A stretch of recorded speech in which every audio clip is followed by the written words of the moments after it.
วันนี้ก็ฟังธรรมของพระอาจารย์ใหญ่วันนี้ก็มาฟังกิจประจำวัดของครูบาอาจารย์เนาะก็ต่อไปจะเว้าเกี่ยวกับเรื่องของกรรมเนาะต่อไปจะตั้งอกตั้งใจฟังนะนะโมตัสสะภะคะวะโตอะระหะโตสัมมาสัมพุทธัสสะนะโมตัสสะภะคะวะโตอะระหะโตสัมมาสัมพุทธัสสะนะโมตัสสะภะคะวะโตอะระหะโตสัมมาสัมพุทธัสสะขอความน้อมจงมีแด่พระรัตนตรัยและพ่อแม่ครูบาอาจารย์และแม่ญาติโยมทั้งหลายผู้สนใจในฟังธรรมมื้อนี้ต่อไปเราก็ได้ฟังธรรมด้วยความเคารพบ่นอกก็ได้เนาะบ่อยากเสียเวลามีค่าน้อยเดียวเฮ็ดหยังก็บ่ทันเฮ็ดเนาะมื้อนี้ก็บ่าจะได้ไปศึกษาพระธรรมคำสอนเจ้าเกี่ยวกับเฮาก็เคยยินอาจารย์ใหญ่สอนเนาะเกี่ยวกับธรรมะกรรมเฮาเว้าเกี่ยวกับกรรมเนาะกรรมโดยลักษณะมีการให้ผลมี12ประการมีหยังใด12ข้อเนาะเฮามาเข้าเรื่องกันเนาะ1อิทธารกรรมทิลธรรมเนาะทิฏฐธรรมเวทานิยกรรมคือกรรมที่ให้ผลในชาตินี้เนาะ2อุปาปัสสะเวทานิยกรรมกรรมที่ให้ผลในชาติหน้า3อาปาละเวทานิยกรรมกรรมที่ให้ผลในชาติต่อไป4อาโหสิกรรมกรรมที่ให้ผลสำเร็จแล้ว5สโนกรรมกรรมที่แจ้งให้เกิด6อุปัสสะธรรมภกกรรมกรรมที่สนับสนุนเนาะกรรมที่สนับสนุนเนาะ7เนาะอุปปีลกรรมเนาะกรรมที่บีบคั้นเนาะ8อุปาละคาตะกรรมที่จัดฮ้อนเนาะ9หุรุกรรมกรรมที่หนักพโหรกรรมกรรมที่ทำจนสิ้นจนเคยเอ็ดเนาะ10เนาะ11เนาะอาสันนากรรมที่ให้ผลเพื่อให้ใกล้จะตายเนาะ12กตัตตาจากรรมที่จักแจวากรรมหมายถึงอย่างความหมายมี10ข้อพอว่าจะมาอธิบายทีละข้อเนาะข้อที่1เนาะซึ่งเป็นกรรมที่มีกำลังแห่งเนาะกำลังแห่งและแห่งกล้าเนาะและให้ผลอย่างไวพบปัจจุบันเนาะทางในและทางกุศลและทางดีและทางอกุศลชั่วโดยอาจจะส่งผลให้เกิดทุกข์และทุกข์ภายในจิตใจหรือปรากฏเป็นเหตุการภายนอกเป็นอุบัติเหตุให้ในทันทีเนาะกรรมที่มันแห้งหลายกรรมที่เฮาเคยเฮ็ดจังเฮาเคยเฮ็ดว่าเฮาได้พบทุกข์และทุกข์ใจว่าทุกมื้อเฮานี่พบจะทุกข์นะไม่เข้าเนาะทุกข์ทางใจก็พอแล้วอยู่มาทุกข์ทางกายคือพยาธิปัดเหงานี่ยังไปได้มาได้ก็21เนาะที่ภาวนาคันมันแห้งเมื่อใดเราจะนอนติดอย่างเดียวแล้วเนาะผู้ใดเนาะหาเวลามาป้อนข้าวป้อนน้ำมาอาบเสร็จมาถูให้เอาคือหายากแล้วเนาะเนี่ยในครูบา คิดจะคิดอย่างเดียวนะว่าคันมันเป็นแหงมาแล้วให้ตายเลยจ้ะว่าคิดอย่างนี้นะ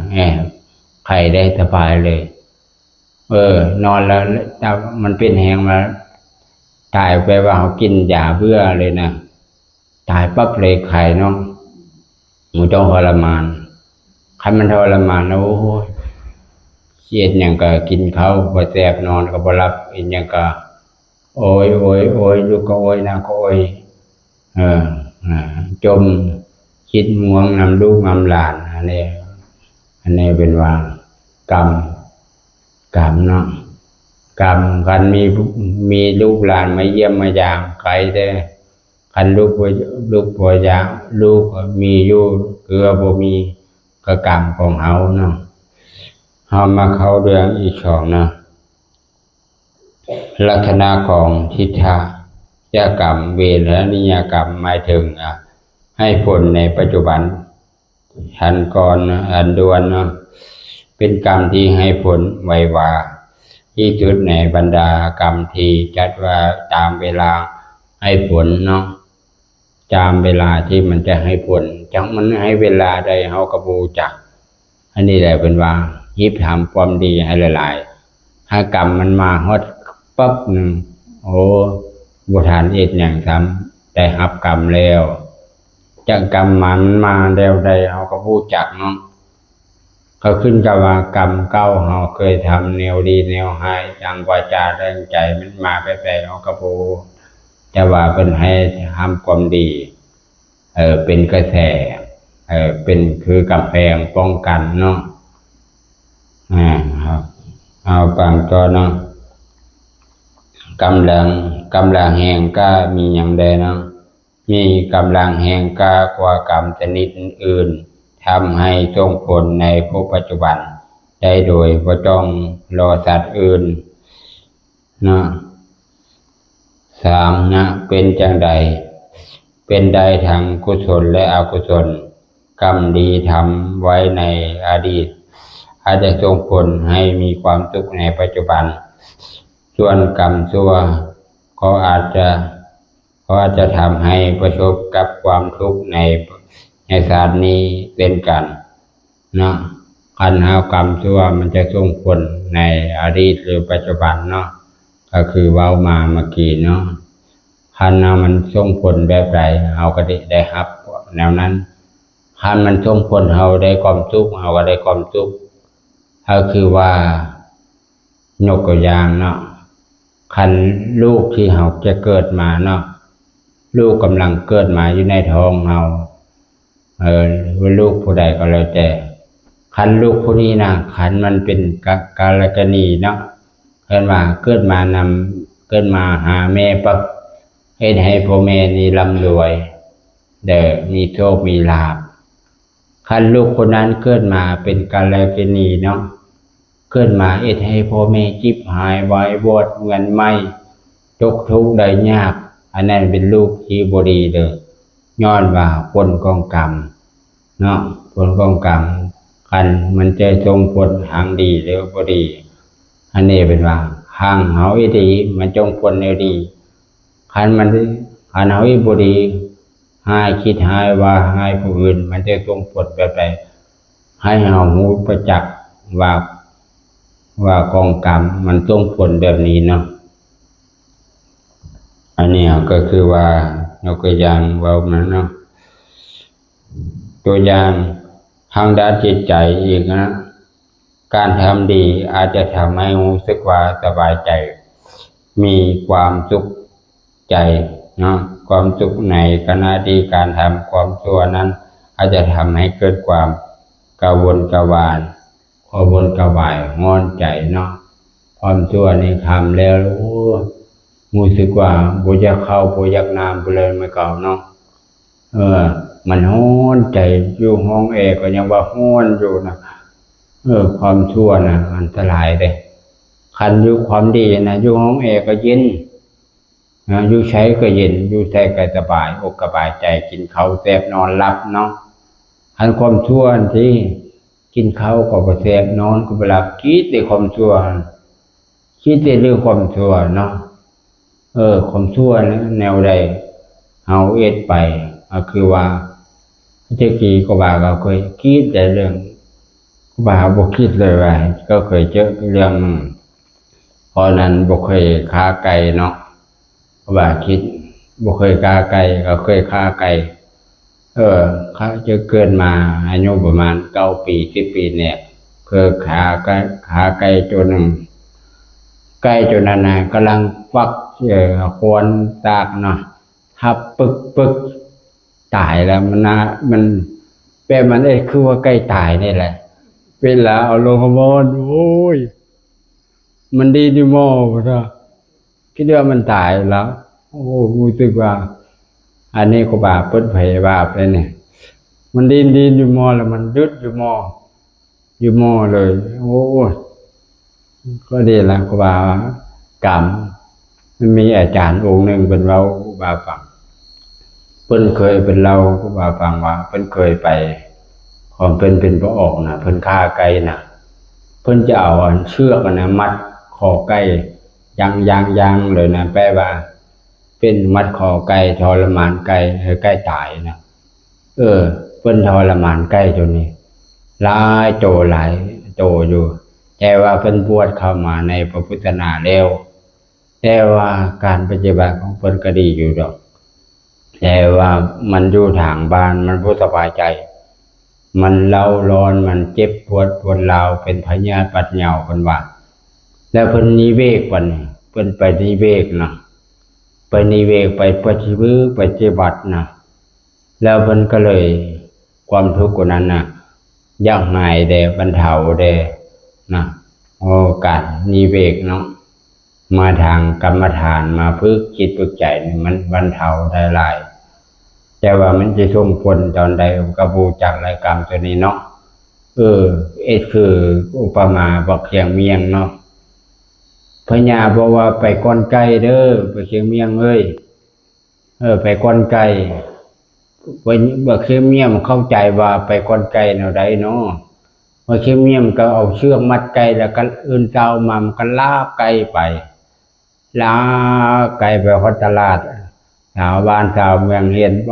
อกเชียงเมียงมันจะชั่วแท้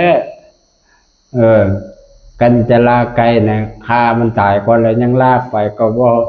พระเขียเมียมก็เว้ากับเจ้าไก่ว่าเจ้าไก่มันจะห้องหลายบ่คือพญาเพิ่นบอกว่าไปก้อนไก่มึงฟังความได้มึงนะเว้ากับเจ้าไก่บอกกับเจ้าไก่เนาะฟังความบักพญาได้เวลาไก่หมดลาตะบังว่านามาว่าพวกเคมียมาแล้วก็น้อยก็น้อยก็มาตามพญาว่ามาก้นไก่ก็น้อยก็เลยลากไก่มานำพญาจักเว้าหยังก็บ่เว้าเนาะเว้าอันนึงเป็นอันนึงเว้าอันนี้ตามอันนึงก็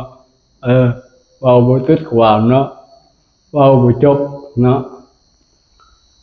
อันนี้เป็นกะทิว่ากรรมเป็นกรรมอย่างหนึ่งเนาะเอาทรมานเอามาฟังอีกจอเนาะเป็นได้ทางกุศลและอกุศลนะกรรมดีเนาะคือว่าเราจะยังเว้ามาเมื่อกี้นะ2ด้านเหตุการณ์การกระทำบางอย่างอาจจะส่งผลให้เกิดอุบัติเหตุความเจ็บป่วยหรือเหตุการณ์อื่นๆกระทบชีวิตในชาตินี้ได้ทันทีเนาะคันเฮาได้คือว่าเว้าเมื่อกี้เนาะคันส่งผลดีหรือได้ดีเฮาก็รู้จักบางคนก็เกิดได้พบดีมีสุขเฮาก็คือร่ำรวยเนาะมันจะส่งผลให้เฮารวยจนใดเฮาก็บ่รู้จักก็คือว่าเขาไปซื้อเลขโดยความบ่ได้ตั้งใจซื้อเลขได้มารวยก็มีย้อนว่ากรรมดีมันกำลังมาถ้ากรรมชั่วมันมาขี่รถไปปั๊มเรียบร้อยเลยว่าอุบัติเหตุมันเกิดทันทีเลยความตายมาฮอดแล้วเนาะครูบาก็เคยเจอแล้วอยู่เด้อเนาะจะเป็นไผก็บ่รู้จักมาก๊อกประตูก๊อกประตูบ่ให้ใครจูย่างไปไขเบิ่งคือบ่มีหยัง เขาก็บอกอุบาอย่าไปไข่แม่ไปจูเด็กกันจ่วยกันเด็กนะจะโจรมาปล้นมาฆ่าได้โอ้ยอุบาก็เลยเว้าเกี่ยวกับกรรมคันมันฮอดมื้อนั้นน่ะอุบายอมรับเลยความตายอุบามาฮอดแล้วอุบายอมรับแล้วกันใครจูมันบ่มาบ่ได้งูบ่จอดอันเดิมมันบ่เกิดอุบัติเหตุแปลว่ากรรมบ่หันมาฮอดคันมาฮอดไม่ได้แล้วมันรับกรรมแล้วเนาะเอาก็เคยเห็นโลกโซเชียลก็ลงเฟซเนาะเกิดอุบัติเหตุก็หลายกรรมมันมาฮอดเนาะวิจารณาเห็นว่าเหตุกรรมหันตาเห็นเนาะสองกรรมที่ให้ผลในศาสตร์หน้าคือว่าอุปาปัสสะเวรยกรรมซึ่งเป็นกรรมที่ส่งผลในศาสตร์หน้าและอาจินกรรมเช่นทำจนเป็นอนิสัยหากส่งผลในศาสตร์นี้เนาะถ้ามันส่งในศาสตร์นี้เขาก็ได้รับศาสตร์นี้ถ้ามันส่งผลในศาสตร์หน้าเขาก็ได้รับศาสตร์หน้าเนาะมันบ่ฮู้ว่าเวลาใดที่ส่งผลมันบ่ได้บอกเวลาเฮาเนาะคันเฮาจะฮู้เวลาของมันน่ะก็คือว่าปัจจุบันเวลาโสดาบัน2เราเห็นอนาคตของเฮาจะฮู้คันเฮาฮู้อนาคตของเฮาเองนะก็จะส่งผลในชาติหน้าโดยมีผลทางกุศลและกรรมเป็นกรรมบุญและกรรมบาปนะอกุศลกรรมนะประเภทของกรรมที่ส่งให้ผลในชาติหน้าคือว่าอุปัฏฐเวรยกรรมเป็นกรรมที่ให้ผลนะผลซาและก่อนทีละกรรมเวรยกรรมจะให้ผลในชาติต่อไปทันทีคือว่าชาติหน้าเนาะเราก็เคยฟังอาจารย์อธิบายฟังเนาะมาเข้าเรื่องจะว่าประเภทของกรรมที่ให้ผลในชาติหน้ามีอย่างใดอุปัฏฐเวรยกรรมเป็นกรรมที่ให้ผลในชาติเนาะกิลกรรมเวรกรรมที่จะให้ผลในชาติต่อไปทันที2อาจินกรรมเป็นกรรมที่ทำจนเป็นนิสัยทำช้าจนกลายเป็นประพฤติกรรมหากส่งผลในชาตินี้ก็จะมีแนวโน้มสูงและจะส่งผลในชาติหน้านะปัจจัยที่ส่งผลต่อการให้ผลของกรรมเนาะเวลาให้ผลกรรมจะถูกจำแนกตามเวลาที่ให้ผลเป็นคิทากรรมเวรยกรรมให้ผลในปัจจุบันอุปัฏฐเวรยกรรมให้ผลในชาติหน้าอาปาริญญเวทาริยกรรมให้ผลในชาติต่อไปและอโหสิกรรมหมดโอกาสให้ผลเนาะอโหสิกรรมหมายถึงว่าหมดโอกาสยังให้ผลต่อยุดเขียงเอานี้เนาะถ้าว่าขออโหสิกรรมจะหลายเอามักใจเนาะได้เสมอแต่มันจะให้ผลยุดหมดโอกาสแค่ว่าหมดโอกาสตอนใดก็บ่แค่ว่าบางกรรมบางลำที่เราส่งผลเนาะเอาฟังก่อนเนาะกำลังของกรรมที่มีกำลังแห่งก็ว่าจะส่งผลก่อนกับกรรมอื่นถ้ามีชิลกรรมชิทกรรมเวรยกรรมอื่นที่มีกำลังสูงกว่าก็จะส่งผลก่อนทำให้อีกกรรมหนึ่งหมดโอกาสให้หมดไปเนาะอันนี้ก็คือว่าเกี่ยวกับข้อที่2เนาะข้อที่3กรรมที่ให้ผลในชาติต่อไปยาวบาอุปัฏฐเวรยกรรมซึ่งกรรมที่ให้ผลในชาติที่2ด้วยชาติหน้าเนาะคือชาติปัจจุบันคือชาติปัจจุบันของเฮาเนาะแต่มันจะทรงบนยามใดเฮาก็เอากะเลี้ยงบ่ได้เนาะแต่ว่าเฮาจะให้มันบรรเทาได้ก็คือบุญกุศลของเฮามันแห้งคันบุญกุศลเฮาอ่อนไม่ได้แล้ว กรรมจนนั้นมาแล้วเอาจานบ่อยู่เขาคืออยู่มื้อนี้แข็งแห้งแมลงมาแล้วป่วยขึ้นมาเด้คือว่ากรรมของเฮามันกำลังอ่อนลงเนาะเฮาบุญกุศลเฮามันบ่แห้งแล้วคันเมื่อใดกุศลเฮาแห้งขึ้นกรรมตัวนั้นบ่สามารถช่วยเหลือเฮาเฮ็ดหยังเฮาได้คันบุญกุศลไม่ได้เฮาอ่อนแล้วมันความเจ็บป่วยของเฮามาแล้วเนาะความเจ็บป่วยกับอุบัติเหตุเนาะอันนี้ก็คือว่ากรรมเนาะเป็นอาจินกรรมถือเป็นกรรม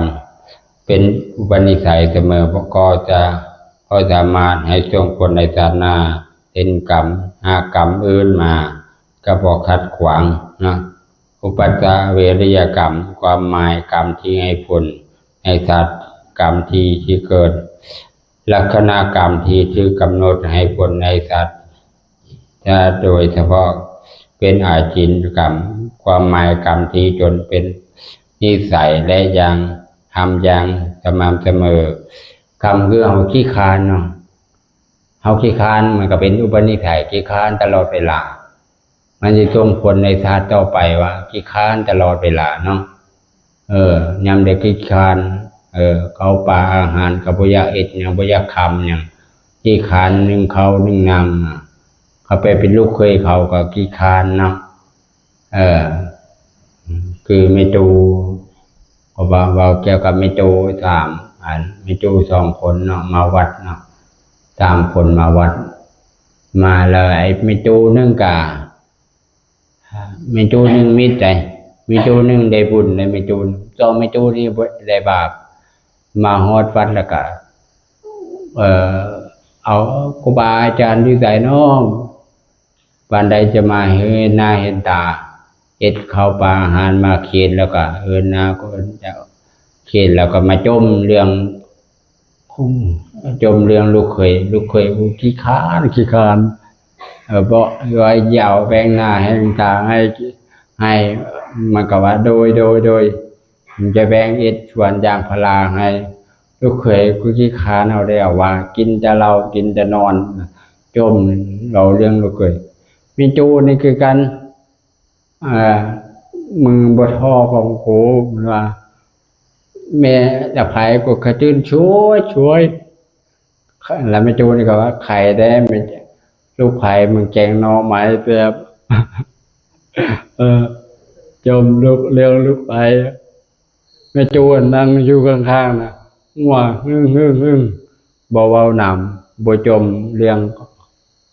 มันจะหัวอย่างเดียวแม่จูเป็นบริการหัวบ่ได้เดี๋ยวก็ได้หัวเอาเรื่องเนาะเพิ่นก็แลอันนี้การมาวัดมาว่าคันเฮายังจมนินทาว่าให้คนอื่นอยู่บุญของเฮาก็น้อยลงหมดลงเนาะบุญของเฮามันก็ตกเงียบไปเนาะได้บาปขึ้นมาเนาะอันนี้ก็คือว่าของเอามาว่าเขาเรื่องต่อนะเวลามีกำหนดเนาะอุปนิสัยสม่ำเสมอเนาะ2ลักษณะเป็นใดกุศลและอกุศล5กรรมก็ให้ผลในชาตินี้ก็จะไปให้จงผลในชาติหน้าเมื่อมีโอกาสกรรมประเภทอื่นที่เกี่ยวข้องชิลกรรมเวริยกรรมที่ให้ผลในชาติปัจจุบันทันทีอุปาลาปาริยะเวริยกรรมกรรมที่ให้ผลในชาติที่3เป็นต่อไปเนาะอโคติกรรมเป็นกรรมที่โอกาสหมดโอกาสให้ผลแล้วเพราะว่ากรรมอื่นมีกำลังหลายกว่าส่งผลในไปต่อไปเนาะข้อที่4เนาะอโคติกรรมกรรมที่ให้ผลไว้สำเร็จแล้วหรือว่ากรรมที่บ่มีโอกาสให้ผลอีกต่อไปเมื่อกรรมนั้นได้ส่งผลสำเร็จไปแล้วในอดีตชาติหรือปัจจุบันนะกรรมนั้นก็จะสิ้นสุดในการให้ผลแล้วและบ่มี บ่มีโอกาสให้ผลได้อีกต่อไปทางในอนาคตโดยเฉพาะกรรมให้ผลในชาติที่สามเนาะอุปาปัตตาริยกรรมเนาะคือกรรมที่ให้ผลในปัจจุบันศีลกรรมเวริยกรรมหากพอสามารถให้ผลก็จะกลายเป็นอโหสิกรรมต่อไปเนาะอันนี้ก็คือเกี่ยวกับกรรมเนาะกรรมะเราก็เคยยินในอภิธรรมอาจารย์เนี่ยอธิบายฟังแล้วฟังอีกฟังแล้วฟังอีกฟังจนมันเข้าไปลึกหัวใจเนาะว่าจะมาเว้าคำมาบทสุดท้ายฟังเนาะ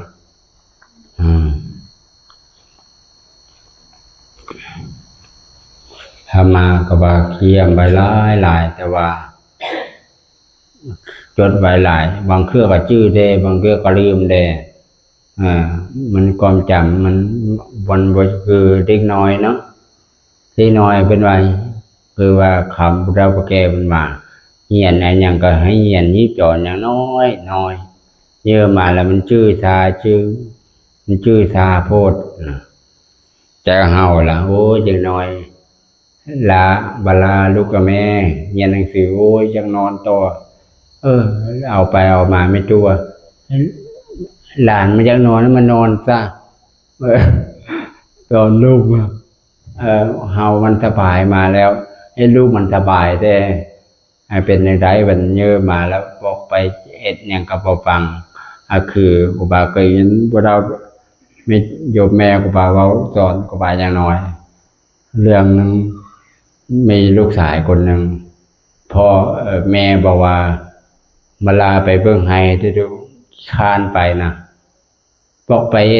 เบื้องควายได้ดูกับขี้คานไปบ่หนึ่งเขากับบ่ยาเอ็ดเกี่ยวลงมึงเย็นอย่างกันแน่มึงเอาอย่างกันแท้บ่ลูกชายก็ตอบว่าจะไงเมียโอ้บ่กักหลายจะไงเมียแล้วแม่ก็ล่ะเจ้ามีปัญญาเลี้ยงเขาเถอะจะใครเขามาเลี้ยงออกมาอยู่นำนะเจ้าก็น่าเป็นเบื้องไห้เบื้องหนานะเจ้ายิขี้คานไปแล้วเจ้าเมียมาอยู่เนี่ยเจ้าแหงหายยังตีเจ้าสมบ่เนาะแหงเจ้าแมงว่าเจ้าตื่มอีกขนาดเจ้าทนกับไข่ตำนี้ยังรุนบ่ได้แล้วเอาเมาเมียเจอแมงคูณสองเมียหายเมียตาไม่จมจิ้มเจ้าไปอีกนั่นแหละครูบาก็เลยเอาเรื่องมาเป็นธรรมะว่าผู้สาวกับเมียโทรศัพท์คันในจอแตกมันก็สัมผัสบ่ได้คันมันฮ้อนหลายมันก็อินบ่ได้อีกโทรศัพท์คันบ่เจอเงินมันก็ไปบ่ได้อีกเนาะบ่ให้เงินมันก็บ่อยากไปอีกก็ได้โทรศัพท์นะอันนั้นก็คือว่าธรรมะเนาะว่าเคยเอามาเป็นข้อคิดหน่อยหนึ่งเนาะก็บาง